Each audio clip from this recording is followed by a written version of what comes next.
যেই তরল পদার্থ লাশের গায়ে ছিটিয়ে দিলে মাংস খুলে পড়ে যায়, কঙ্কালটা থাকে।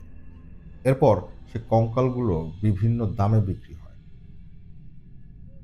আজকে এই যুবতীর লাশটা রঘুনাথ তান্ত্রিকের বাড়িতে আনার পর এই লাশের গা থেকে মাংস খোলার দায়িত্ব পড়ে কার্তিক এবং অশোক কুমার নামে একটা ছেলের।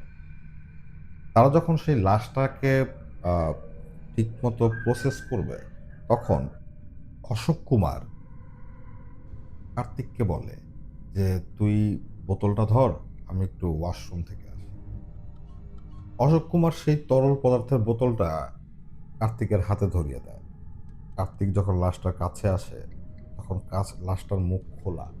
কার্তিক দেখতে পায় সেই যুবতীর ২ টা চোখ বের হয়ে এসেছে। গলায় ফাঁস নেবার কারণে এই চোখ দুটির এই অবস্থা।